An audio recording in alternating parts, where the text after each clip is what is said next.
All right. Good morning, Doug. We've got some interesting stuff to talk about today. One of the things I wanted to start with is I want to start with that Jamie Dimon seems to be Jamie Dimon, who's the CEO of JP Morgan, seems to be using your metaphor for what's happening with the economy. He says this headline that we're showing on the screen. He says, "Brace yourself for an economic hurricane caused by the Fed and Ukraine war." So, Doug, tell us, just for people who may not know, you've been talking about a hurricane for over a decade now. Yes. Well, the point that I made is that we've entered a financial hurricane. And when the government prints up hundreds of billions or trillions of new currency units, that is to use the old meme, pouring oil on the water. And it amounts to being in the eye of the hurricane, where you're in the hurricane, you've been through the leading edge, but everything seems okay at the moment because it's quiet. But we're going to go out the trailing edge of the hurricane. And I think it's got to be much worse than, I think we've actually entered the hurricane. So I guess Diamond is saying that we are about to enter a hurricane. I'd say we're already in the hurricane. We're just in the eye of the hurricane. So the best is yet to come as we go into the trailing edge, which is, I'll once again repeat, it's going to be much longer lasting and much different and much worse than anything we've seen so far.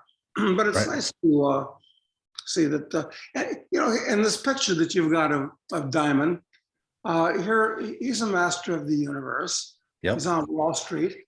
And interestingly, he's not wearing a tie. The tie is joining the scrap heap of history, I'd say everywhere, wouldn't you say? Sure seems so. Very rare you see them anymore.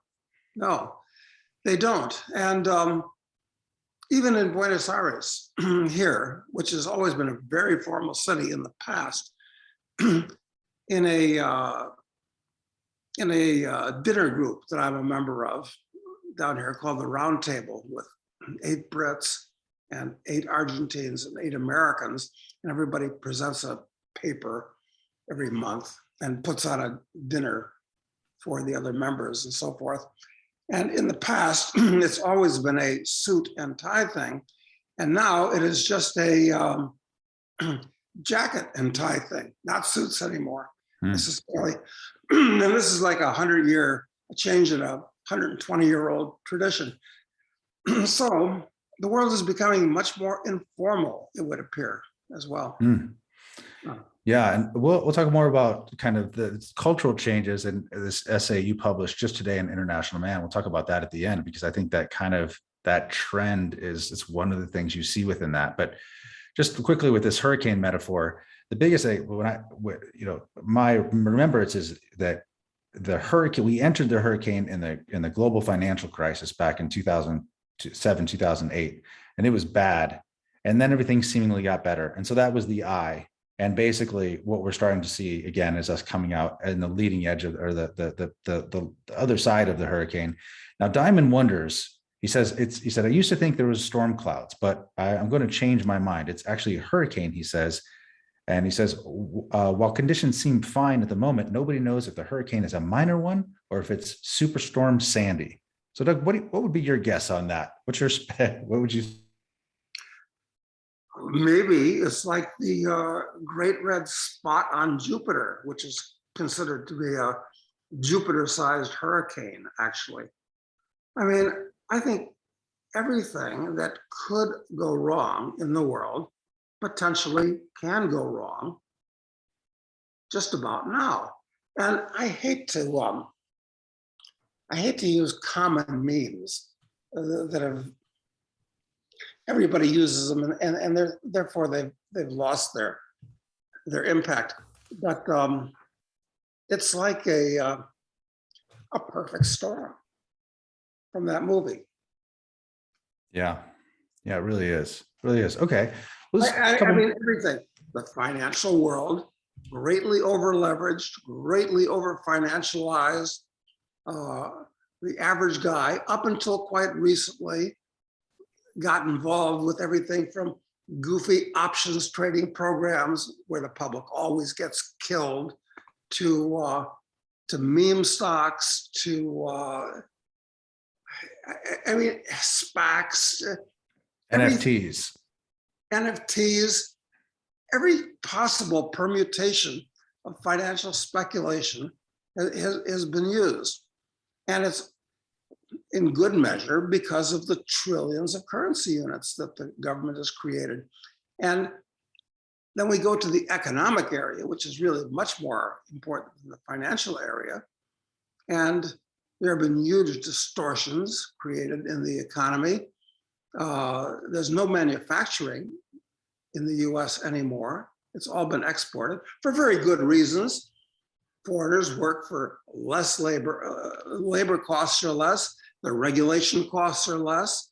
I mean, if they wanted to turn around the US economy from that point of view, all they'd have to do was drop taxes and drop regulations and red tape, and people would naturally come back to the US because it's more convenient than a lot of the foreign. You know, the population is generally better educated and the infrastructure is generally better than it is in most places in the world. Then we've got the social problems where the differences, well, first of all, we're importing all kinds of differences into the country, just as the Europeans have done, where you actively import people that have no skills and they're a different religion and a different culture and a different everything, and they don't like you very much and they resent you and they all live together.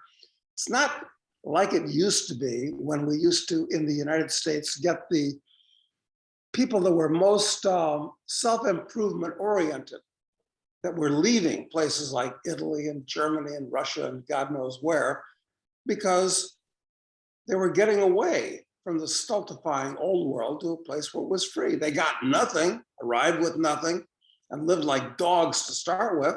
That's not the way it is now. Millions of people crossing the border, and I suppose a lot of them are good people. I hate to sound like Trump when he said that,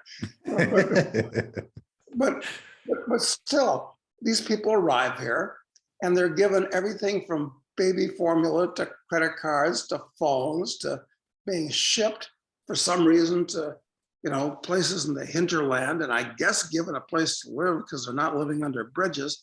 There's just stuff we don't understand.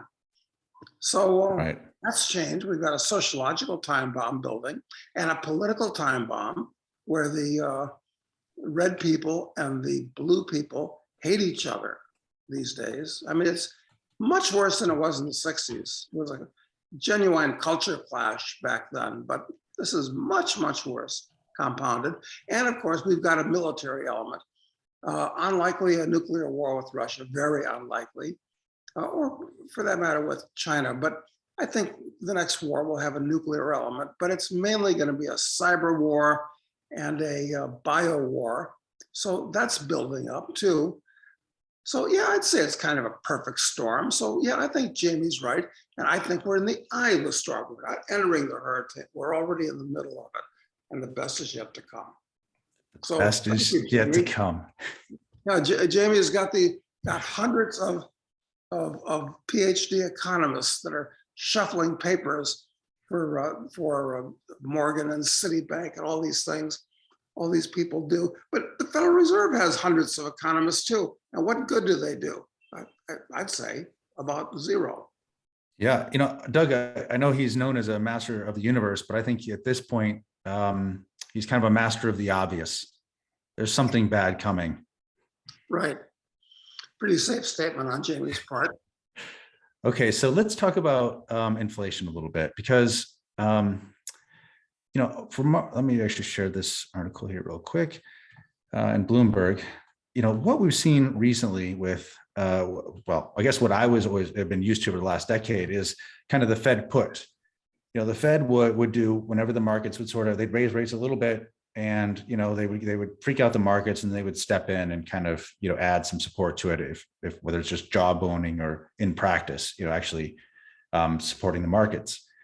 But it does seem like the political winds have changed now in the US. And there is a real worry, I think, among the political class that inflation has gotten out of hand.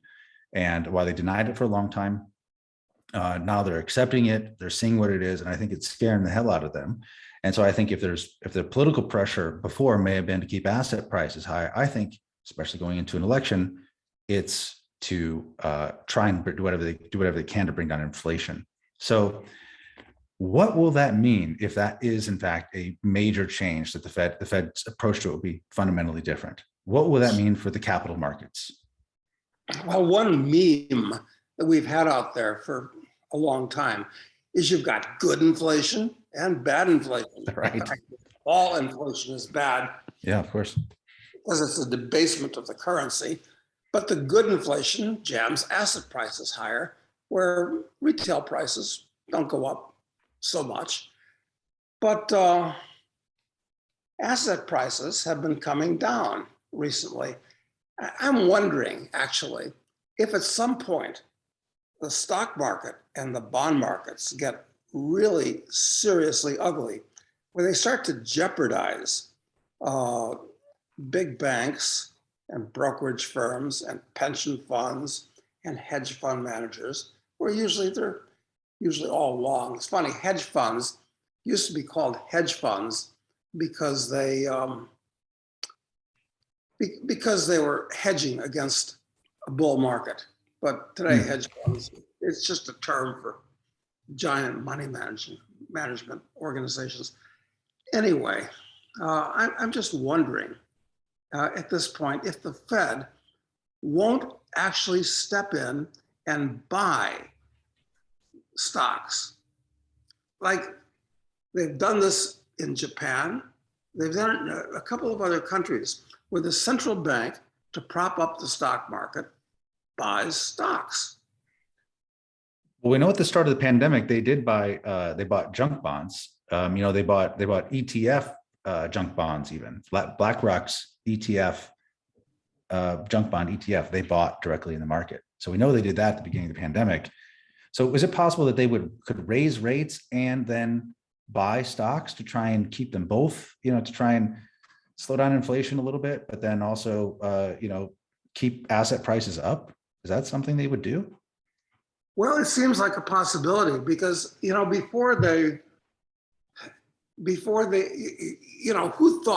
who thought that they would print up trillions of currency units?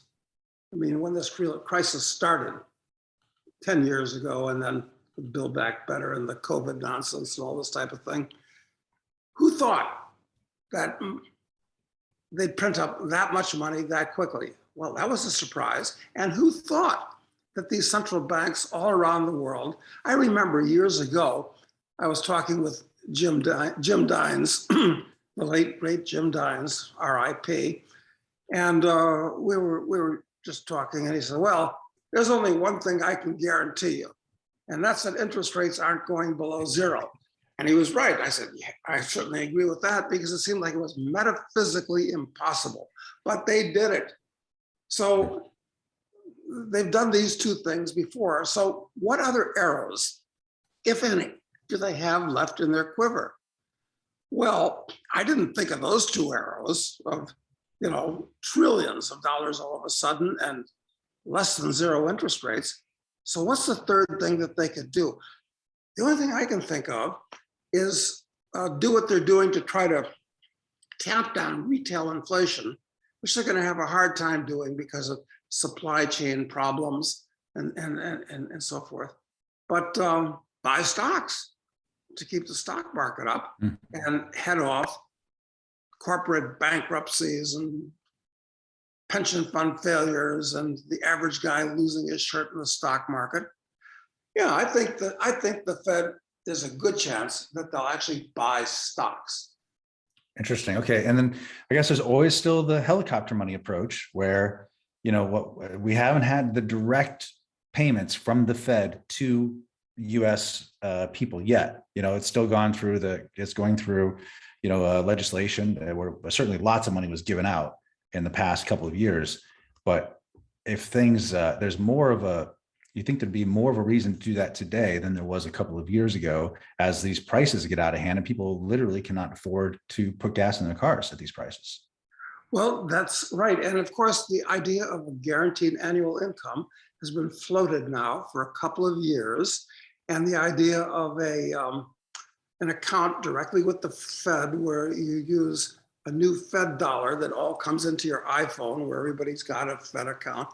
Yes, so logical. That is certainly on the runway. Both of those things, no question about it. Got to wonder if they could do that before the election, though, because it certainly be something that direct financial relief could be something that would be very popular, and could really help out the Democrats with re-election. But I just don't know if they could actually pull something off in that time frame. That's really interesting.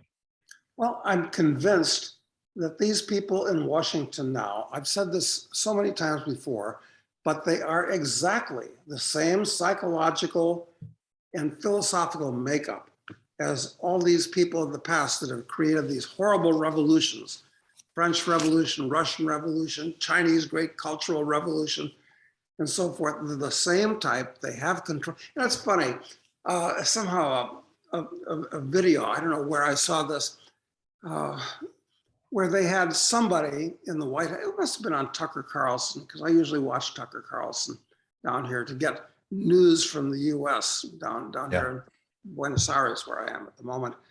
And they had somebody who was actually a parody of a flaming faggot running around the White House. It's a TikTok. It's a TikTok star. It's actually, it was an intern for a day at the White House. Yeah. Yeah. I mean, this is something where they have a person who is obviously suffering from severe psychological problems. I mean, and the White House is kind of promoting him, and there he is running around, acting. Yeah. So no, these people are out of control, and now that they have power, they don't want to give it up. None of them want to do that. None of them do. So they'll do something. Yeah. Anything. Yeah. Yeah. In fact, I mean, one of the most, I guess, consider, it seems like they're willing to take lots of negative actions to try and make sure they win the election. Maybe they would take something that certainly would be still extremely negative, but direct payments to people is something they may be saving in order to be able to try and give themselves some, if we win, we're gonna pass this legislation that puts $1,000 a month into everyone's pocket or something like that. They could roll something like that out before the election, maybe to try and help bolster the results. Yes, is that possible? Could they do that actually by executive fiat, or would something like that actually have to be voted on, or could it be an emergency measure at this point? I don't know. They can do anything they want, apparently. It does seem like the rules only apply to us, Doug. They can do whatever they want. But like the Fed wasn't supposed to be able to buy, junk debt in the open market before, but they did that. That's a violation of the Federal Reserve Act, but they did that. The CDC made it illegal for landlords to evict people. That they did that anyway, even after the Supreme Court said they couldn't do it. They kept doing it. So I don't think the rules are binding them at this point. So it's possible. Certainly possible. Yeah, and when you say, well, you can't do that, I guess their answer is, yeah, you and what army says that? Exactly. They control the army. Incidentally, I'll mention this because I may forget to otherwise, just because of the news stream and passing events, and you forget about what's not totally current. I was listening to a broadcast that the War Nerd does, John Dolan. Who we highly recommend. He's a very, very funny and engaging person anyway, great writer. Yeah, and excellent interpreter of military events, actually, especially Third World Wars. And he's a leftist politically, but still has a lot of knowledge. Anyway, he had a chap on his show talking about the, what do we call it? We call it JSOG, I guess. It's based in Fort Bragg. And the Army has been reorienting itself. In fact, all the services have, for some years towards special operations soldiers, where it's just not guys running around in uniforms and doing drills, but the guys at Fort Bragg are actually a separate administrative group of the government, JSOC at this point, JSOC, the Joint Strategic Operations. We've got thousands of guys that basically dress in civvies or any way they want. And they got beards and long hair, and they like the idea of going off and killing swarthy foreigners, various places, and so forth. It's like it's like a Tom Clancy novel, but there are thousands of these guys, and they're actually a force unto themselves. I mean, we talk about the FBI and the DEA and the CIA and a dozen other agencies being the modern Praetorian Guard, but Dolan actually brought it front and center to me that JSOC is actually a real Praetorian Guard, where we've got really tough, dedicated military guys that have their own sources of funding. It's all secret, and they can do what they want. They're like professional hired killers that can be called upon, that have their own chain of command that's separate. I mean, that was the point that was being made. Have you looked at that or thought about that? I haven't, but I'll look up this Warner episode and check it out, because I mean, I actually didn't even know he had a podcast, but I'm a big fan of his, so I'll check it out. Yeah, it's and these guys are all run out of Fort Bragg, which has always been the center of parachutes and things like that. Yeah, the airborne groups there. Yep. Yeah, exactly. So kind of interesting that, and I forget which general, maybe it's McChrystal that's in charge of JSOC these days, but it's kind of like a force within the government that I don't think anybody could mess with if they wanted to. If all these guys were kind of wild and woolly and loosey-goosey, they all take orders. Anyway, that's something that, and it'd be really interesting to see who actually is in charge of that. Like, who is the general in charge of that right now? Because that'll tell you a lot about how they think and what specific areas they focus on. So yeah, I'll look that up. Anyway, just an idle thought worth looking. Interesting. I mean, it is. I do know when you have a huge bureaucratic organization, as the U.S. government is the biggest, most bureaucratic organization in existence, it's impossible to get anything. It becomes impossible as institutions get large to get anything done. And so the only way to add nimbleness to it is you have to decentralize. You have to do things outside of the core command structure. It's the only way you get your stuff done, which is why I think the government often, when it adds new departments and stuff like that, a lot of it is done because they just know it'd be impossible to get anything done through the old departments. Of course, they just layer upon each other and the problem compounds in the future, but it makes sense why it would exist. But, you got to wonder, these organizations that run totally independently, if they are even running contrary to other policy. The CIA does.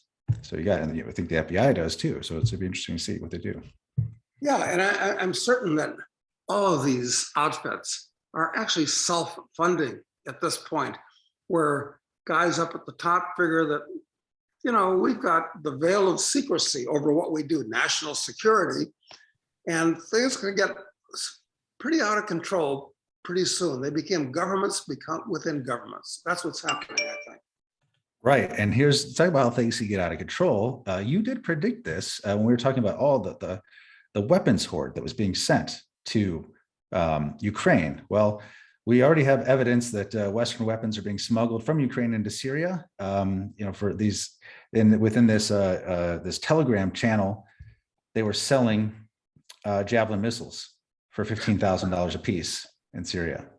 That's fantastic. I don't know what a Javelin missile costs the U.S. government, but it's got to be like $1 million or something like that. Who the hell knows? I thought that they were like 80 or 100,000.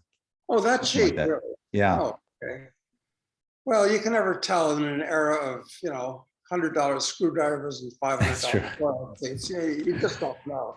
I mean, the accounting is impossible to read. Right. But this war, in many ways, for the Kievian deep state, is the best thing that's ever happened to them. I mean, $40 billion is being shipped to Ukraine. I don't think anybody knows where it's going or who's got control of it. I mean, it's $40 billion, just, actually it's more than that. Here it is.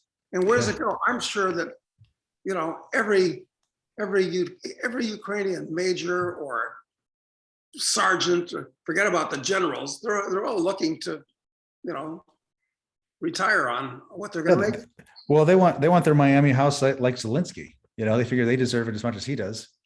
Yeah, exactly. This is such a boondoggle. Just, you know, and despite all the money that's been sent to them, and you know, we're basically paying for the, you know, the salaries for everyone in the government and all the people in the military right now.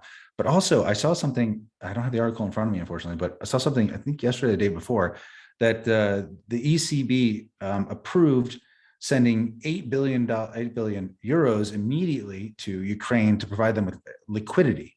You know, as though they had their budget were going to be totally blown unless they had some liquidity. So they were sending them $8 billion for that. And that's on top of everything else. I mean, where's this money going? So, and the Ukrainians that get this 8 billion euros, which are of course worth more than $1, they're about $1.10, something like that right now. I don't think the Ukrainians are going to get those euros directly, maybe the little guys, insofar as they get any of it at all. They've got to be turned into, what is that Ukrainian currency called? It's called the hryvnia or something like that. I forget. I do not know. I don't know.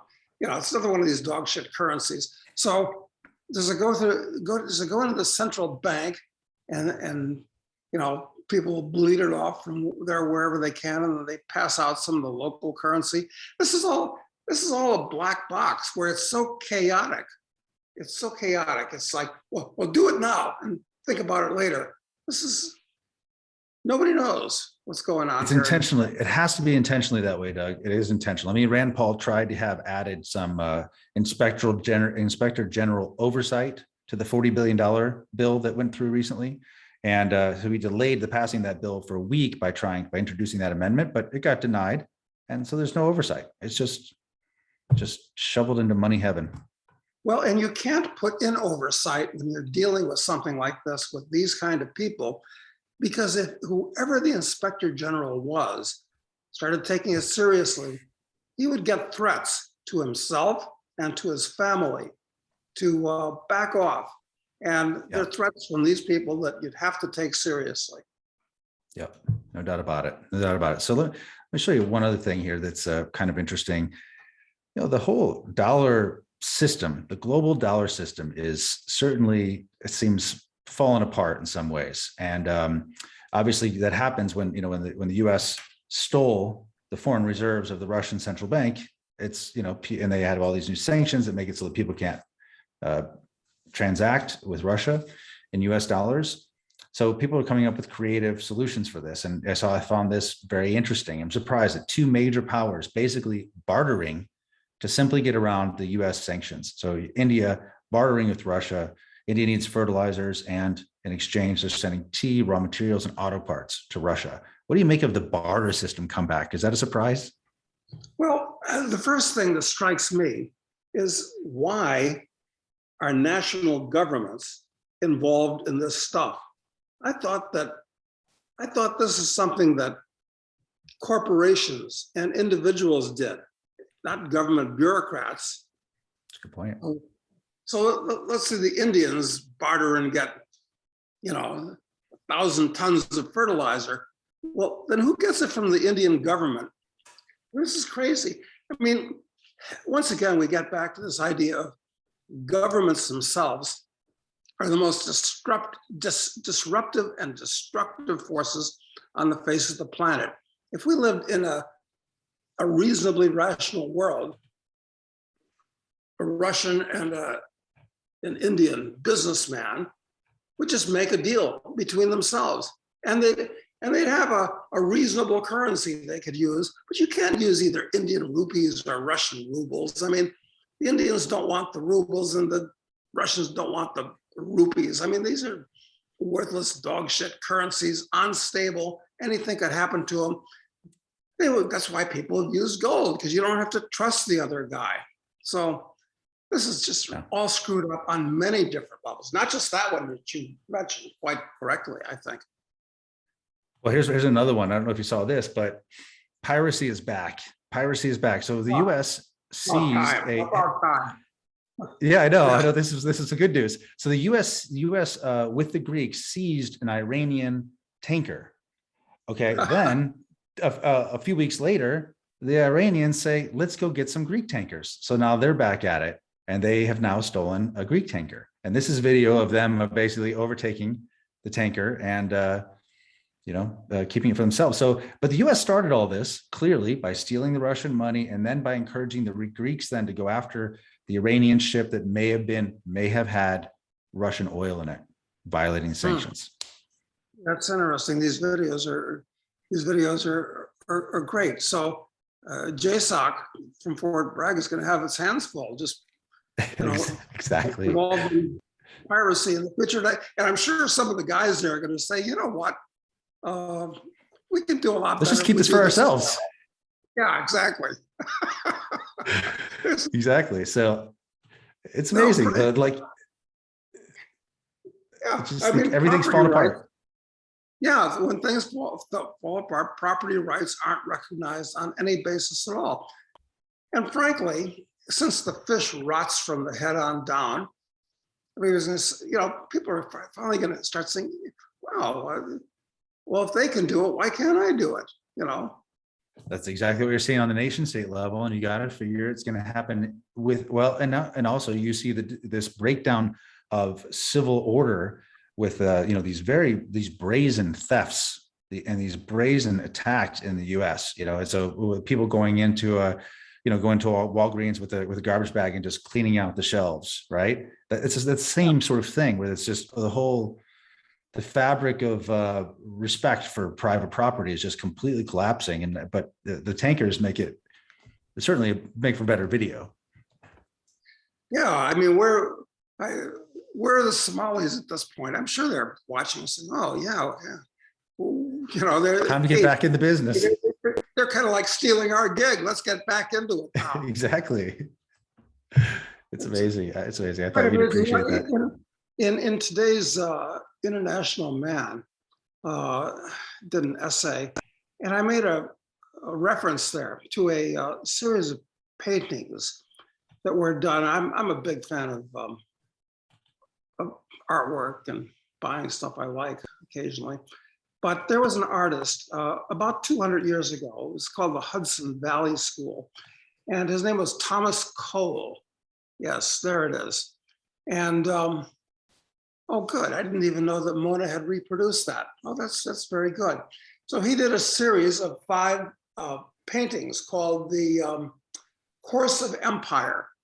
And it's the first painting shows a pastoral scene, which is the same area as this.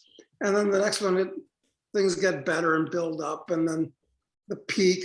And then this is number 4, where, it's all collapses just overnight.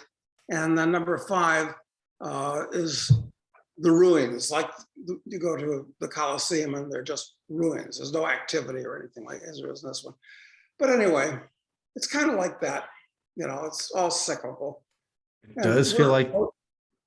Yeah, we're approaching this stage of the decline of empire in Thomas Cole's series. Yeah, and certainly you see that decline of civil order, in respect to private property, that kind of thing. The overreaction of the state seems like it's a big part of it. The other thing you see is that, the infrastructure in the U.S. in particular is just falling apart. It's in really bad shape. And, I would, every time I see one of these things, I post it on Twitter, and I'm referring to the U.S. as a deferred maintenance nation. Everything is deferred maintenance. We just haven't invested in infrastructure at all. And, you see in this picture, you see the bridge collapsing and things like that. And I feel like we're going to see a lot more of that kind of thing happening. We're just, these bridges that were planned to be, a 40-year obsolescence, it's now 60 years and none of it's being worked on, despite the Build Back Better plan and the infrastructure bill that Trump wanted to do. No infrastructure has been improved. No. And meanwhile, as far as electricity is concerned, then you cannot run an industrial modern society without electricity. It is out of the question. I don't think the grid is being taken seriously and maintained, and no nuclear power plants have been built for decades. And you're not supposed to mine coal anymore, so forget about that. So we're going to have it might get harder and harder, not just to get gas for your conventional car, but to charge your electric car in the future. Well, there's been announcements that to expect. There's been I can't remember the organization in the U.S. That regulates the grid, but there was an announcement last week that talked about that there were risks for the grid coming into the summer of blackouts and brownouts throughout the country. So they're basically prepping people for it right now. Well, we'll have to call in Chinese construction companies to fix the grid for us here in the U.S., perhaps. Yeah. So do you want to tell us a little bit about this essay you did this week for International Man? Oh, goodness. I think people just ought to read it. They just ought to go. This is kind of an interesting thing, that talking about what, rather than my describing the essay, which I think is okay, it's that we have 26,000 subscribers to our channel here. And I think internationalman.com has about 125,000. So I don't understand why there's so little overlap between the two of them. It's kind of strange. How do you account for that? Yeah, I think a lot of people just don't know. Yeah, I think a lot of people don't know about the two. Like, I was listening.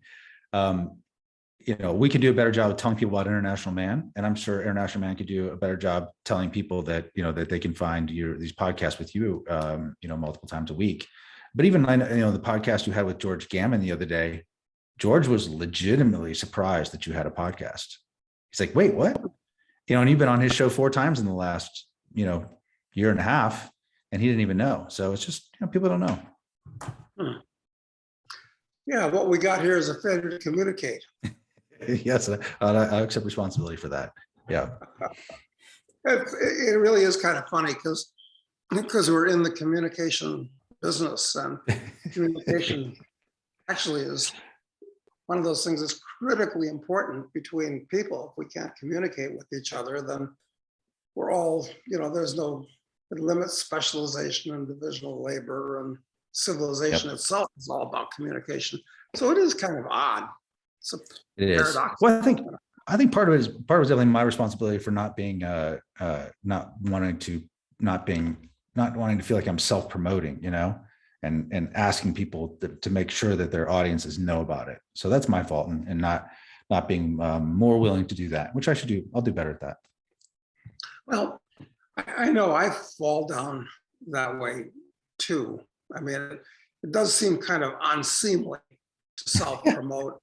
It does. I hate to do that, but anyway. Yeah. Well, but anyway, so anyway, I encourage everybody. I'll have a link to the most recent essay for International Man in the description of this video, and would encourage everybody to go at least get on the free list that's there. There's also some great paid newsletters there too, which you should take a look at. But definitely get on the free list at least, so you can get Doug's essay he does every week and other great essays that are published by some of the other editors there. Yeah, because they really are quite consistently good. I'm very, very pleased with it. I often ask myself, why does anybody subscribe to a paid newsletter these days? And of course, the answer is the paid newsletters have stock touts, essentially, securities research. That's the difference. Yep. Which, I mean, when you're entering, you're in a hurricane, having some good advice about the markets can make sense. Yeah. I think the Okay. stock counts that we tossed out idly, just, as throwaways here, I think they've been okay, frankly. Yep. I think so too. So, which means we should have been charging, Doug. That's the idea. Yeah, So, but on the other hand, you and I don't need the money. So yeah. we want to clutter up our lives with accounting And the obligation to deliver podcasts in certain timetables and all that, right? That's right. That's always a problem with a paid newsletter, is that people are paying, so they want something new every week. But maybe there isn't something new every week that you Exactly. want to tell people about. I mean, Exactly. Yeah. It's perverse. It is.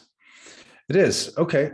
So Doug, I think that's pretty much the news topics I had to cover for us this week. Is there anything else on your mind you wanted to discuss before we let the call go for today? Well, let's see.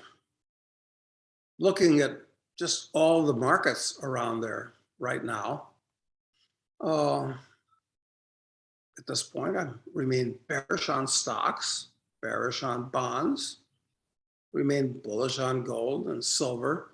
All the rest of the commodities have kind of reached a new equilibrium level that's much higher and inconvenient for most people. And that includes oil, which I don't know when it's going below $100 again. Maybe it never will, quite frankly. Maybe it's just